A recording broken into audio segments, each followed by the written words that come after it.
Golden Wildcats, and welcome to another episode of Friday First. I am so excited about this episode because I'm going to do a little something different just because I couldn't help myself.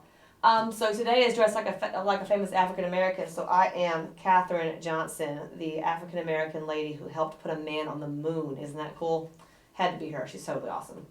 So I'm going to actually introduce two books today because I couldn't help myself. You know, last week we kind of started with a good first, second grade reader with our Lexon. We're working our way back up. And so this book would fit that. But when I saw this book in the book fair, y'all, something about it made me pick it up. And so I have to share it with you guys.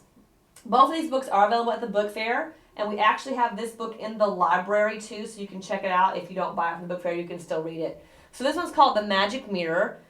It was written by Anna Staniswski and illustrated by Mackie Panmantuan. And this book is a Lexile of 580. So this is a good read for some really independent first graders or my second and third graders. It's a really good read for them, okay? So this book has got a little magic in it, a little fantasy. This is a fantasy style book. And it's about two young little characters who discover something. So we're going to read the first chapter. And you guys can see if this is a book you might be interested in, okay? So we're reading from The Magic Mirror. Kara, the carriage is here, Kara's mother called. Coming, Kara called back. She peeled herself up off the storeroom floor. It was the only cool spot she could find in the shoe shop where her family lived and worked. Kara tucked one last book into her bag and handed it to her father. He almost dropped it. What'd you pack in here? He asked. Books, Kara said, and maps. And more books. You're staying with your best friend for 2 days. Do you plan to read the whole time? Her mother asked. Well, yes, it's too hot to do anything else, Kara said. She went to the cottage door. It might as well have been an oven door. When she opened it, a wave of hot air entered the store. It was late fall, but the Enchanted Kingdom had been in a heat wave for weeks. Humans, ogres, mermaids, and all the other creatures in the land were miserable. Kara had even heard that the witch's gingerbread house had melted. We should get going, Kara's mother said. Her parents would drop her off at the sleepover on their way to a shoe fair. And here's some illustrations for you. Kara climbed into the carriage and squeezed between the boxes of shoes her parents had packed for the fair. The carriage left the village and rode past Wishing Pond. It hadn't rained in weeks, so there was barely any water. Soon they came to the cottage where Kara's best friend Zed lived with his grandmother. Zed was in the garden picking cherries, or maybe just eating them. His face was smeared with red. Have fun, Kara's parents called out as they rode away. Kara went over to Zed. Isn't it too hot to be out in the sun? She asked. No, this weather is great, Zed said. Look at all this food. Graham says I can eat as many cherries as I want. Do you want some? Kara rolled her eyes. Nothing bothered Zed as long as his belly was full. No thanks. She plopped down in a shady spot to read a book. But a minute later, Zed yelled, Nina, no, don't chew on that. He ran over to his old pet goat. Nina had pulled rolls of paper out of Zed's bag. Zed was a royal messenger. He delivered letters for the princes and princesses of the land.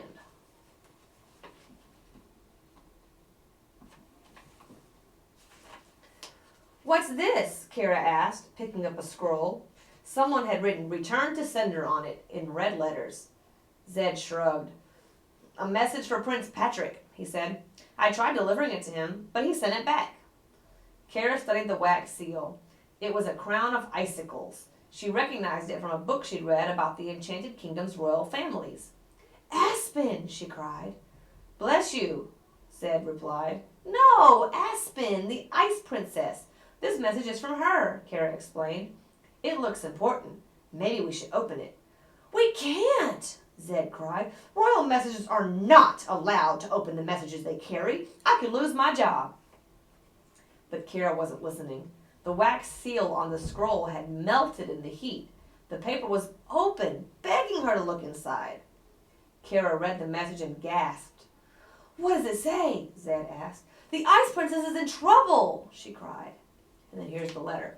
It says, Dear Prince Patrick, I send you greetings from the Ice Palace, and my apologies for how mean I was at our last fancy ball. I was grouchy because of all the heat. As you know, it is my job to make winter happen each year with my ice magic. I must ask for your help in fixing my magic mirror. Without the mirror, I can't use the ice magic. And that's the end of the chapter. So we're introduced to the problem in the story and our two characters, Zara and Zed. Kara and Zed, excuse me. So if you guys are intrigued by that story, I encourage you to pick up The Magic Mirror at our book fair. You see it's on sale for $2. Or you can check it out in our library. All right, so that's the first book. Normally I would be done, right? But I couldn't help myself, guys. I have to share this book. It's called Ugly, and it was written by Robert Hoge, and it is a true story. It's actually, it says it's a memoir, and a memoir is a book about someone's life. It's an autobiography, okay? And the title of this book is Ugly, and I tell you what, when I started reading it, made me ugly cry. So hopefully I don't cry for you guys while I read this first chapter. But it's about this little boy's life. He's an adult now, obviously, but he wrote this story about his life. And it's just a very powerful story about courage and empathy and what it's like to be different in a world where everyone else seems different in a normal way. And, you know, there's a distinguish. We know now there's no such thing as normal, right? Everybody's different and unique. But there's a beautiful introduction in this book. I'm not going to read that part. But the introduction is where the author's kind of telling you about why he wrote this book and a little bit about himself. But you can read that if you pick up this book, okay? It is on sale at the book fair for only $6.99. So if you're interested in picking this up, I encourage you to. So, the Lexile of this book is $8.90. So it's a great read for my 4th and 5th graders or higher, or adults if you're like me and just can't get enough of books no matter where they are. So chapter 1 is The Art of Being Ugly. Imagine you're in art class. The teacher drops a lump of wet, sticky clay on the bench in front of you. You've got 30 minutes to sculpt a newborn baby's face, she says. Everyone in the class waits, wondering if there are more instructions. Go! You grab the lump of clay and try to figure out where to start. First, better get the size right. You start tearing big chunks of clay off until the size looks okay, and then you tackle the overall shape. There's a big bulge on one side that you need to press hard with your palm of your hand to fix. When that looks about right, you shape the face itself and smooth the forehead. Next, you craft a chin and push the clay in with your thumb to add a little dimple. As you start to sculpt details, soft cheeks, a lovely small nose, perfect ears, eyes that are closed because you decide this newborn baby is asleep, you realize your sculpture is coming together just right. Time's almost up, your teacher says. Your hands are racing across the clay. You've got just enough time to finish a few special touches, like eyebrows and a wisp of hair on top of the baby's head. There's grit under your fingernails, and your hands are sticky from the clay, but it doesn't matter.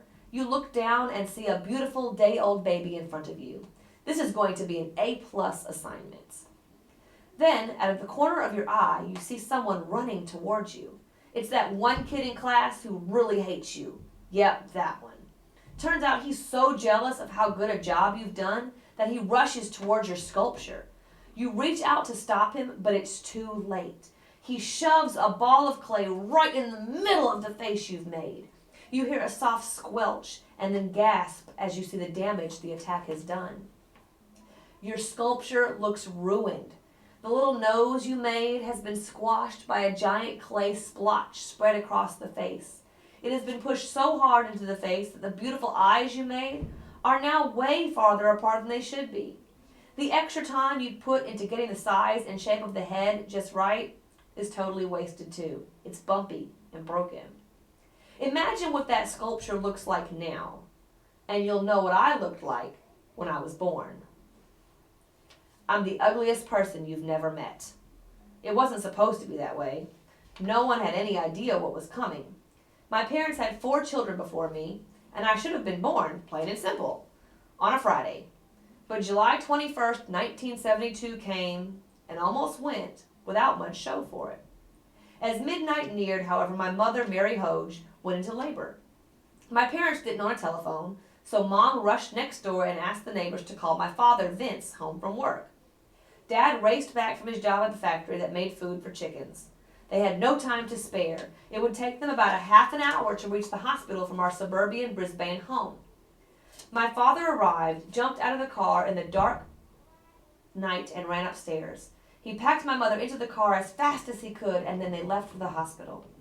When Mom was admitted, her contractions that signaled the baby was coming were 2 minutes apart. Her baby should be there very soon. But at 2 a.m. on Saturday morning, the contractions stopped dead. The doctors were worried and told my parents they might have to induce labor if the contractions didn't restart. Mom was sent to the hospital ward to wait. At 5:30 a.m. on Sunday, July 23rd, her contractions resumed. It was a long, difficult labor for a fifth baby, and I was born at 12:35 p.m. Back then, a mother's first usual question would have been, is it a boy or a girl? But something didn't seem quite right, so my mother had a different question for the doctors. Is my baby okay? She asked. No, Mrs. Hoge, the doctor said, looking up in shock. He is not okay. He has a lump on his head, and something is wrong with his legs. The lump was a massive bulge that jutted out from the top of my forehead and ran all the way down to the tip where my nose should have been. It was almost twice the size of my newborn fist. It had formed early during my development and made a mess of my face, pushing my eyes to either side of my head, like a fish. That wasn't all. Looking down at me, the doctors saw that both of my legs were mangled. The right leg was only 3/4 as long as it should have been, and had a small foot bent towards at a very strange angle. The foot had 4 toes, and 2 of them were partially joined together still. My left leg was even shorter and had only 2 toes. Both looked bent and broken. I didn't get a hug from Mom before she sent me away, but I did get a name before she even laid eyes on me. Robert Vincent Hoge. Dad had already visited me on his own by the time he saw Mom. When he described how I looked, they both burst into tears. Perhaps he'll die, Mary said to her husband. Growing up on his parents' farm, Vince had birthed plenty of calves and lambs. He knew I might be an ugly baby, a baby with a tremendous number of problems, but he also knew his son was a fighter. No chance. He's too strong and healthy, he said. Though that didn't stop my mother from feeling awful about it, though. The next day was her birthday, and she'd expected a perfect baby as the best present ever. Instead, she got a little monster. I was sent to the hospital's intensive care ward, ugly and alone. And that's the end of chapter 1. So like I said, if that doesn't give you all the feels, then maybe this isn't the book for you. But this is, like I said, I haven't read the whole book. I just saw it and I picked it up. And I'm glad I previewed the first chapter before I read it to you guys, because I'd be ugly crying right now. I look forward to reading the rest of this book. I hope you guys are interested in it. If you are, you pick up the book fair. I've got one picture to show you, and that's the picture of the author. I'm not sure whether you can see it, but that's him grown up, and you can see that his face looks a little different. He's actually had some surgeries, so that's not how he looked like when he was born. But if you're interested in this book, if that sounds like something you might be wanting to read, I encourage you to pick this up at the book fair. Okay, I have definitely run over for Friday First today. I hope you guys enjoyed today's episode, and I look forward to seeing you next week with a new bite-sized bit of a book. Have a great day.